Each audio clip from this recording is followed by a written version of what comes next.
गुप्ता जी, इंदौर से। राधे राधे। महाराज जी, जैसे जैसे उम्र बढ़ती जा रही है वैसे संसारिक जिम्मेदारियां, माता पिता की बढ़ती आयु और जीवन में सफल असफल होने का भय और तनाव सताने लगता है। महाराज जी, इसको कैसे पार पाएं? महाराज जी, बड़ा नाम कठिन जप, नाम जप से जितना भगवान का नाम जप करोगे उतना भगवान में दृढ़ विश्वास होगा, और भगवान में दृढ़ विश्वास होगा तो आगे भविष्य में जो हमें संशय हो रहा है कि पता नहीं क्या हो, पता नहीं कहीं ऐसा ना हो जाए, तो उस समय हमारे अंदर भाव आएगा मेरे भगवान है ना, हर व्यवस्था कर देंगे। तो हम ये कहते हैं कि यदि भगवान का नाम जप है और भगवान पर विश्वास है तो समय पर वो व्यवस्था कर देंगे, अपने आप व्यवस्था कर देंगे। चिंता मत करो, भगवान का आश्रय लो, भगवान सर्व कृपामय है, वो तुम्हारे सारे पाप नष्ट कर देंगे। पाप ही तो हमें दुख देते हैं, पाप नष्ट हो गए तो सुख ही सुख हमारे जीवन में है। इसलिए आनंद में भगवान का चिंतन करो, भगवान का नाम लो, भगवान के आश्रित रहो, पाप आचरण मत करो तो सुखी हो जाओगे। जी। विजयानंद जी, यस।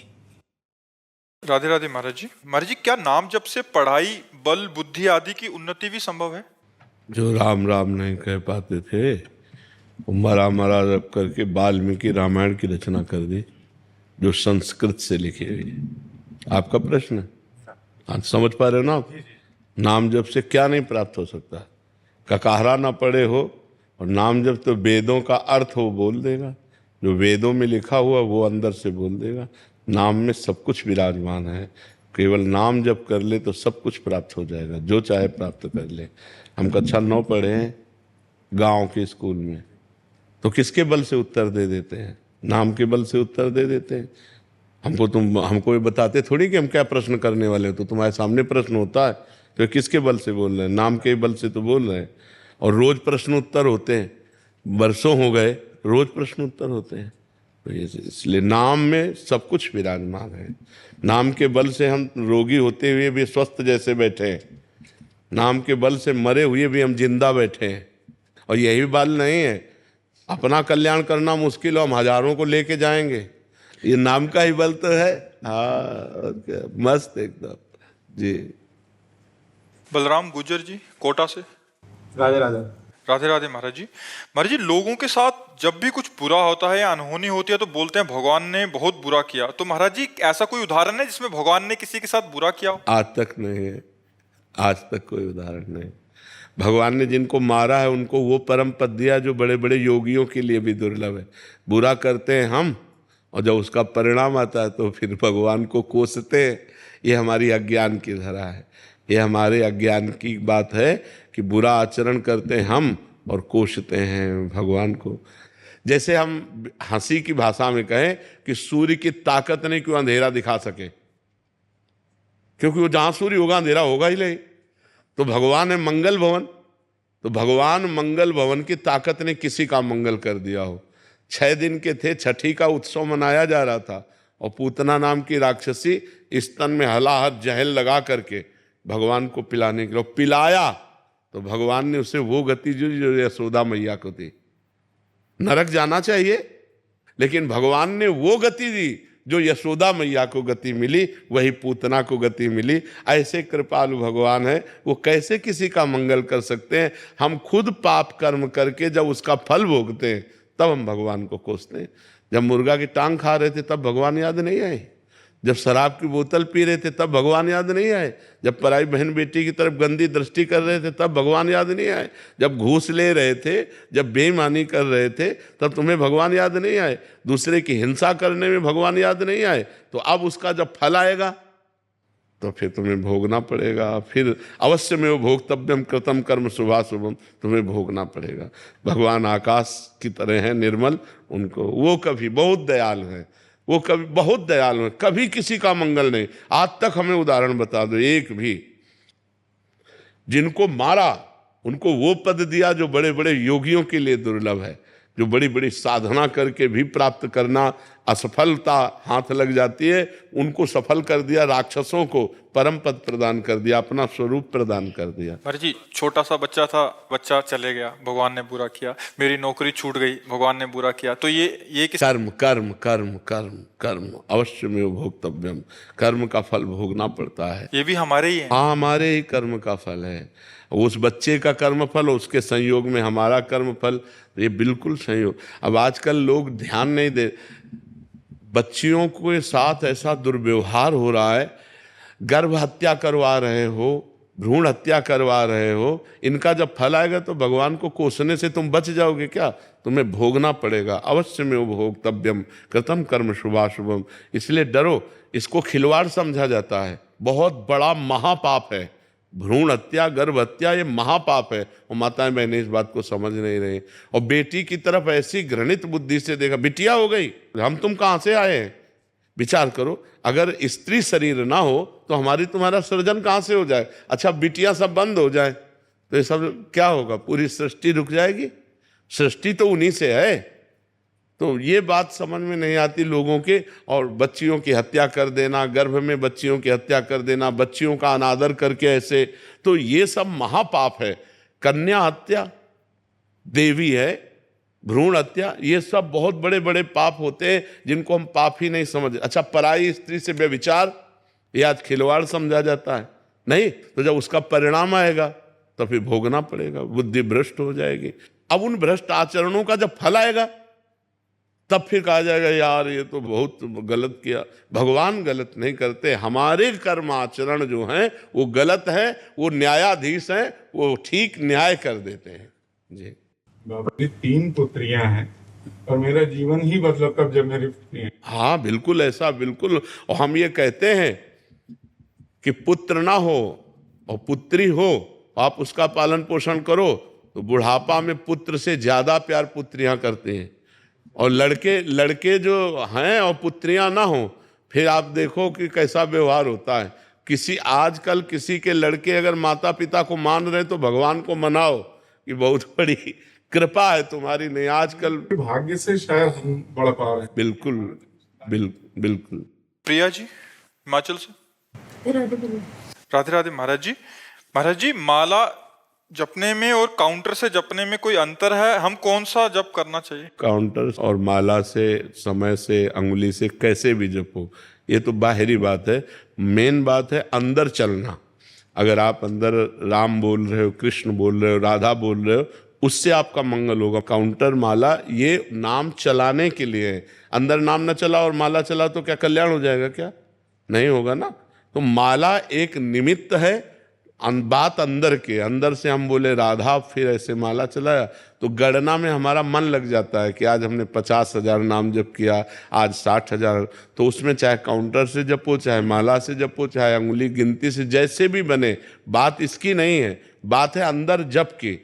अगर अब जैसे कुछ ऐसे साधक हैं जो बिल्कुल गिनती नहीं, रात दिन भजन हो रहा है, लेकिन आप पूछो कि क्या भजन करते हो तो हम 10 भी नाम नहीं जब गिनती करके बता सकते कि हम 10 जपते हैं या 20 जप, कुछ नहीं।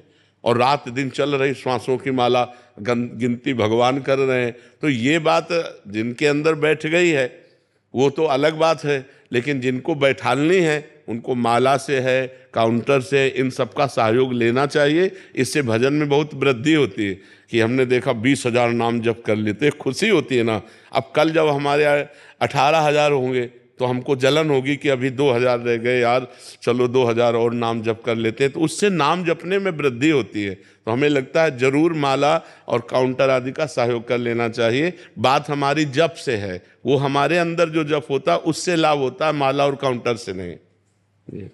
प्रिशा बसंत गौरी जी मुंबई से। राधे राधे। महाराज जी हम पराया उन प्रश्नों के उत्तर क्यों खोजते हैं जिनका उत्तर हमारे अंतर आत्मा में कहीं ना कहीं पहले से ज्ञात होता है? क्या ये आत्मा की जिज्ञासा है, मन की अस्थिरता? और जब उत्तर भीतर से प्राप्त हो भी जाए तो भी उसे पूर्ण रूप से कैसे स्वीकार करें? वो पूर्ण श्रद्धा और निश्चय कैसे उत्पन्न? जब तक अध्यात्म निष्ठा नहीं होती तब तक मन बहिर्मुख होता है। तो अंतर की बात सुनने पर भी वो उस पर श्रद्धा और विश्वास नहीं कर पाता, क्योंकि अंतर में सबके परमात्मा बैठा हुआ है। कोई भी जिज्ञासा करो, और शांत होकर भगवान का स्मरण करने लगो, उसकी पूर्ति हो जाएगी। पर अंदर की बात सुनने के लिए हमारी वृत्तियाँ अंतर्मुख तो चाहिए, तो वृत्तियाँ बहिर्मुख हैं, इसलिए हमें बहिर्मुख होकर प्रश्न करना पड़ता है और प्रश्न सुनना पड़ता है। मना खष्टान इंद्रियाणी प्रकृति स्थान कर सती। मन इंद्रिय 5 ज्ञान इंद्रियों के साथ बाहरी प्रकृति में भ्रमण कर रहा है। यदि अंतर्मुख होकर परमात्मा में आ जाए तो कोई प्रश्न की जरूरत ही नहीं है। जो ही भगवान से अपना चित्त जुड़ेगा, समस्त संशय समस्त प्रश्न शांत हो जाएंगे। हमें डट के भजन करना चाहिए, नाम जप करना चाहिए भगवान का, जिससे हमारे अंदर अध्यात्म बल आवे, हमारी बुद्धि पवित्र हो, हमारा मन चंचलता रहित हो, हमारी क्रियाएं निष्पाप हों, तब जाकर के हम अंतर्मुख होकर अंतर की बात समझ पाएंगे। किसका प्रश्न था?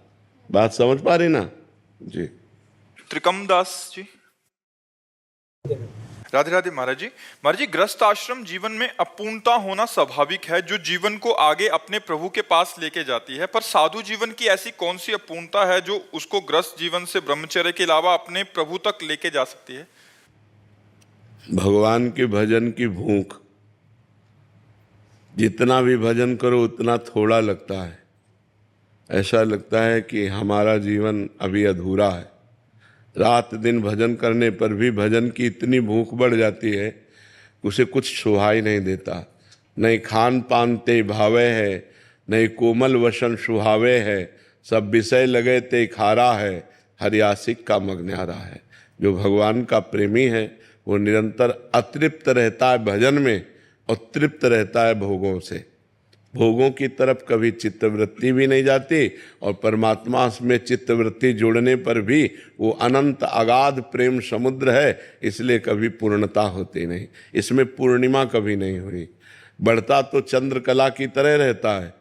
जो प्रेम है, जो भगवत भजन है, जो उसकी इष्ट निष्ठा है, इष्ट विश्वास है, ये प्रतिपल बढ़ता रहता है, पर इसमें पूर्णिमा कभी नहीं होती। प्रतिक्षण वर्धमानम प्रेम भगवान का है। प्रेम सदा बढ़िबो करे, जो शशिकला सुवेश, पै पूनो यामे नहीं, ताते कबो न शेष। पर इसमें कभी पूर्णिमा नहीं होती और कभी शेष बचता भी नहीं कि अभी इतना रह गया है। नहीं, प्रतिक्षण वर्धमानम, पर पूर्णिमा नहीं। ये विचित्र दशा प्रेमी की होती है। फिर उसे वो देखते हुए भी तन मन के बिछुरे नहीं, तन मन के बिछुरे नहीं, और चाह बढ़े दिन रैन, और कबहू संजोग न माने, देखें भरी भरी नैन। ये जो भगवत प्रेमी महात्मा जन होते हैं, रात दिन परमात्मा में लगे हुए भी अतृप्त रहते हैं। उनको देखते हुए भी अतृप्त है, उनका स्वाद लेते हुए भी वो अतृप्त है। वो चूंकि अनंत है ना, अनंतानंद है, अनंत आनंद है। अगर वो सीमित आनंद हो कि इतना है तो हम प्राप्त करके कह दें कि हाँ प्राप्त हो गया, वो अनंतानंद है, इसलिए जो प्राप्त कर चुके हैं वो भी अतृप्त है। जो प्राप्त करने के लिए चल रहे हैं वो तो है ही है अतृप्त व्याकुल, लेकिन जो प्राप्त कर चुके हैं वो भी अतृप्त और व्याकुल बने रहते हैं। यहाँ तक कि प्रभु स्वयं में अतृप्त रहते हैं। प्रभु स्वयं में अतृप्त रहते हैं। वो भक्तों के प्रेम के प्यासे हैं। देखो ना, प्रेम का स्वरूप देखो कि परमात्मा होते हुए भी वो कह रहे हैं भाव का भूखा हूं मैं, भाव का भूखा हूं मैं, और भाव ही एक सार है, और भाव से मुझको भजे तो भाव से बेड़ा पार है। भाव बिन सुनी पुकारे मैं कभी सुनता नहीं, भाव पूरित टेर ही करती मुझे लाचार है। वो परमात्मा भी भाव का भूखा हो जाता है, वो भी प्रेम पिपासु हो जाता है, तभी तो भक्तों के पीछे डोलता है। भगवान को प्रेमाधीन कहा गया है। वो प्रेम के अधीन होकर भक्त जो जो कहता है भगवान वैसे वैसे करते हैं, और भगवान जो करते हैं भक्त उसे गाता है। यही जो विरक्त भाव में है, यही अतृप्तता है, यही अपूर्णता है कि वो कभी अपने को अनंतानंद में पूर्ण नहीं मानता है। वो अनंतानंद है ना परमात्मा। समझ पा रहे आप जी? शिव ठाकरे जी महाराष्ट्र से जी। राधे राधे राधे। स्वामी जी, महाराज जी आपके सारे वीडियोस हमें काफी प्रेरित करते हैं। महाराज जी मेरा सवाल है कि प्रेम की सही व्याख्या कौन सी है? प्रतिक्षण वर्धमानम, प्रेम प्रतिक्षण वर्धमान रहता है। कामना रहितम, किंचन मात्र कामना नहीं रहती। सूक्ष्मतरम, वो बुद्धि के द्वारा समझा नहीं जा सकता, अत्यंत सूक्ष्म अनुभव स्वरूपम वो स्वयं से अनुभव किया जा सकता है। तो जब हम भगवान का नाम जप करते हैं और पाप आचरणों का त्याग करते हैं और भगवान की लीला कथा सुनते हैं, भगवान के संतों से अनुराग करते हैं, तो हमारे हृदय में भगवान का प्रेम जागृत होता है। कोई भी द्वंद्व उसको प्रभावित नहीं कर सकता जिसके हृदय में प्रेम जागृत हो जाता है। जैसे मान अपमान, लाभ हानि, सुख दुख, वो निर्मोह होता है, उसके अंदर कभी मोह नहीं जागृत हो सकता, क्योंकि वो भगवत प्रेमी है। सबकी ममता ताग बटोरी, मम पद मनहि बांध बर डोरी। वो कहीं ममता नहीं करता, कहीं मोह नहीं करता, वो मान रहित होता। सबहि मान प्रद आप अमानी। वो स्वयं अपने में मानहीनता और दूसरों को मान प्रदान करना, ऐसा उसका स्वभाव बन जाता है। और वो संगजित होता है, किसी का भी प्रभाव उसके ऊपर नहीं पड़ेगा। कामिनी, नाना प्रकार की संपत्ति, नाना प्रकार की प्रशंसा, मान प्रतिष्ठा, इसका कोई भी नहीं। जित संग दोषा होता है, उसके अंदर किसी भी दोष का प्रभाव नहीं जागृत हो सकता। जैसे भुने हुए चने को कितना भी आप खाद पानी लगा के बो दो, कभी जगेगा नहीं। ऐसे वो जिसके हृदय में प्रेम जागृत हो जाता है, वो विनिवृत्त कामा, समस्त कामनाएं उसकी शांत हो जाती हैं। कभी उसमें काम आदि दोष स्फुरित नहीं हो सकते।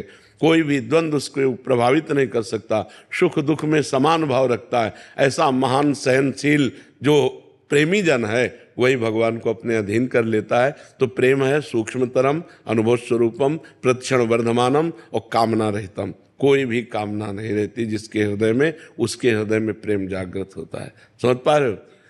ममता, स्नेह, कामना, आसक्ति, राग, इन सब का संसार से नाश हो जाता है। एकमात्र भगवान में ममता, एकमात्र स्नेह भगवान में, एकमात्र आसक्ति भगवान में, एकमात्र चाहत भगवान की, ये प्रेम का स्वरूप है। सोमानंद जी, दंडवत शेरवंश महाराज जी, आप कह रहे थे कि आप पहले फोर्स में थे, फिर बाद में संन्यास लिया इन्होंने, पर बहुत देर से आपकी कथा सत्संग सुनता हूँ। आपकी कथा से मैंने हर समस्या का समाधान पाया महाराज जी। केवल आपका धन्यवाद करना चाह रहे थे। बहुत कृपा, बहुत कृपा।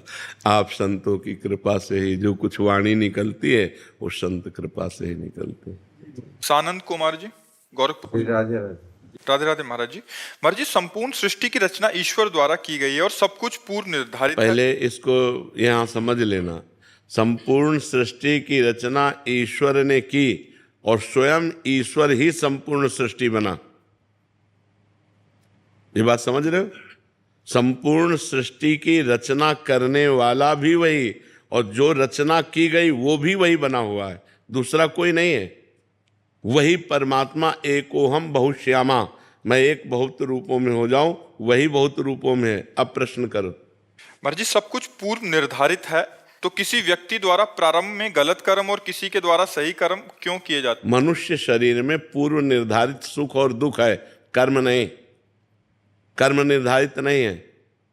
जो हमने पूर्व में पाप कर्म किए और जो पूर्व में पुण्य कर्म किए, उसके मिश्रण से हमारे शरीर की रचना हुई। तो हमको कभी पाप का फल दुख मिलेगा, कभी पुण्य का फल सुख मिलेगा। लेकिन नवीन जो कर्म हो रहे हैं वो पूर्व प्रारब्ध से नहीं हो रहे, वो हमारी बुद्धि की मलिनता से हो रहे हैं, हमारे मन की चंचलता से हो रहे हैं। इनको पुनः आगे चलकर भोगना पड़ेगा।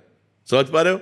कर्म हमारे पूर्व की प्रेरणा से नहीं हो रहे, फल पूर्व की प्रेरणा से आ रहा है। जैसे आपने बहुत पढ़ाई लिखाई की, बहुत मेहनत की, लेकिन आपका पूर्व पाप बहुत अधिक है, आपकी नौकरी नहीं लगने देगा, आपका व्यापार सफल नहीं होने देगा, आपको घुटने टिकवा देगा, हर विपत्ति दुख। तब आप कहोगे मैं तो इतनी मेहनत करता हूँ। कर्म आपने बहुत अच्छे किए अभी, लेकिन पूर्व का पाप आपका बहुत बलवान, इसलिए आपको उठने नहीं दे रहा। और कुछ ऐसे हैं जिनके ज़्यादा दिमाग भी नहीं है, जो ज़्यादा प्रयत्न भी नहीं कर रहे और पाप आचरण भी कर रहे हैं, लेकिन उनकी उन्नति होती चली जा रही है। वो पूर्व का पुण्य उनका साथ दे रहा है। अभी का कर्म आगे उनको भोगना पड़ेगा। जो पूर्व का पुण्य है वो उनका उत्थान कर रहा है। बात समझ पा रहे हो जी? शालिनी जी, राधे राधे। राधे राधे महाराज जी, जब जीवन में अत्यधिक तनाव और मानसिक दबाव आता है तो मन इतना भारी हो जाता है कि सोचने तनाव आने समझने क्यों की दे? शक्ति नहीं रह जाती। मानसिक दबाव होने क्यों दे? यदि हम नाम जप कर रहे हैं भगवान का और भगवान का चिंतन कर रहे हैं तो तनाव आएगा ही नहीं। बहुत अच्छा जीवन व्यतीत होगा हर परिस्थिति में। हर परिस्थिति में भगवान से जुड़ने पर हर विपत्ति, हर शोक, हर संकट सहज में हम पार कर सकते हैं। आएंगे। मनुष्य जीवन संघर्ष जीवन है। मृत्यु लोक में कोई ऐसा पैदा नहीं हुआ जिसको संघर्ष ना झेलना पड़ा हो, चाहे वो भगवान स्वयं राम हो या भगवान स्वयं श्री कृष्ण हो। भगवान जन्म ले रहे हैं कहां? कंस के कारागार में। कैसे? माता पिता हथकड़ी बेड़ियों से जकड़े हुए हैं। आ कौन रहे? अखिल कोटि ब्रह्मांडों के नायक आ रहे हैं। फिर भी माता हृदय से, प्यार से, दुलार से घंटा 2 घंटा नहीं लगा पाई। तत्काल आदेश सरकार कर रहे हैं कि मुझे यहां से गोकुल पहुंचा दो। सामने ऐसे लावण्य की मूर्ति, सुंदरता की मूर्ति बालक, और उसको मां के सामने से छीना जा रहा हो। कितना अपार दुख देवकी जी को। फिर आकर के वही हथकड़ी बेड़ी जकड़ गई। 11 वर्ष तक ब्रज में रहने के बाद दर्शन हो पा रहे हैं देवकी वसुदेव जी को, अपने लाडले लाल को। पैदा होते ही संघर्ष में जीवन। राम जी का जीवन आप देख लो, राम जी का जीवन देख लो, कितना संघर्ष में जीवन। जहां राज्याभिषेक होने जा रहा है वहां 14 वर्ष का वनवास। कितना संघर्ष। हम लोगों को वो संघर्ष नहीं जो भगवान को मिला। तो हमें चाहिए कि भगवान के चिंतन के प्रभाव से हम अपने को तनाव मुक्त रखें। तनाव क्यों करेंगे? जो हमने कर्म किया उसका हम भोग रहे हैं। अब हम अच्छे कर्म करेंगे, अच्छा हमारे जीवन में आएगा। हम तनाव युक्त होकर के वर्तमान के समय को तनाव में व्यतीत कर दें तो हमारा भविष्य तनाव युक्त हो जाएगा। वर्तमान के समय को भगवान के चिंतन में हम व्यतीत करते हैं तो हमारा भूत और भविष्य दोनों पावन हो जाएगा। इसलिए नाम जप कीजिए। तनाव क्यों करते हो? नाम जप करो, राधा राधा राधा। फिर आप देखो आपको कितना आनंद प्राप्त होता है हृदय में, कैसे समस्याओं का समाधान होता है। तो हम लोग क्या है, हम वर्तमान की सोच में पागल हो जाते हैं कि क्या होगा, और अगर भरोसा भगवान का रखें तो बहुत सुंदर व्यवस्था कर देते हैं, बहुत सुंदर व्यवस्था कर देते हैं। इसलिए हमें चिंता नहीं करनी, बिल्कुल आनंद में जीवन व्यतीत करना है। नाम जप करो। मनुष्य जीवन आनंद प्राप्ति के लिए, नहीं तो इतनी माया विचित्र है कि एक क्षण भी आनंद में नहीं टिकने देगी। चिंता, शोक, कल क्या होगा, कल क्या हो गया, बस इन्हीं चिंताओं में हमारा मन परेशान रहता है। इसलिए वर्तमान में नाम जप करो। रीमा जी दिल्ली से। राधे राधे। राधे राधे महाराज जी। महाराज जी, बहुत दिल करता है संसार की बातों को न देखें पर नहीं कर पाते। ध्यान करने का बहुत मन करता है बट ऐसे में संसार ही हम इसलिए कहते हैं कि नाम जप करो। नाम जप, राधा राधा राधा, कृष्ण कृष्ण कृष्ण कृष्ण। नाम जप से बढ़कर शांति का कोई मार्ग नहीं है। कृतयुगे ध्यायते विष्णुम तेतायाम यजते मखई, द्वापरे परिचर्यायाम कलौ तद्धर कीर्तनात्। सतयुग में सब ध्यान परायण रहते थे। त्रेता में यज्ञों के द्वारा भगवत प्राप्ति होती थी। द्वापर में भगवान की परिचर्या पूजा के द्वारा भगवत प्राप्ति होती। कलयुग में केवल भगवान नाम से। इतना मलिन युग है, इसमें इतनी मलिनता छाई हुई है कि आप ध्यान क्या करोगे? आंख मूंद के देखो, मन चंचल है, इधर उधर भाग रहा है, अंधेरा छा रहा है, तो क्या ध्यान करें? राधा राधा राधा राधा। नाम जप करो। नाम जप से कलयुग केवल नाम आधारा, सुमिर सुमिर नर उतरहि पारा। केवल भगवान नाम से कल्याण होगा। इसलिए खूब नाम जप करो और फिर देखो ध्यान लगता है कि नहीं, फिर देखो शांति आती है कि नहीं। सिर्फ भगवान नाम, ये हम इसलिए कह रहे हैं, पूरे जीवन का अनुभव करके कह रहे हैं। हमारा कोई और कार्य नहीं रहा, बचपन से लेकर अभी तक केवल भगवान ही कार्य रहे हैं। तो उसका अनुभव करके, हर साधनों को देख करके तब बोल रहे हैं कि सबका मंगल इसी से होगा। बस राधा राधा राधा राधा। जितना नाम जप करोगे उतना ही आपके पाप नष्ट होंगे, उतना ही आपकी बुद्धि और मन पवित्र होगा, उतना ही आपको आनंद मिलेगा और भगवत प्राप्ति बिल्कुल संशय नहीं। अभी राधा बोला प्राण निकल जाए, अभी श्री जी मिल जाएंगे। जब पुत्र के बहाने नारायण बोला तो भगवत प्राप्ति हो गई। और हम जानबूझकर नारायण नारायण बोलेंगे, राम राम बोलेंगे, राधा राधा बोलेंगे तो हमको भगवत प्राप्ति नहीं हो जाएगी। इसलिए खूब नाम जप करो।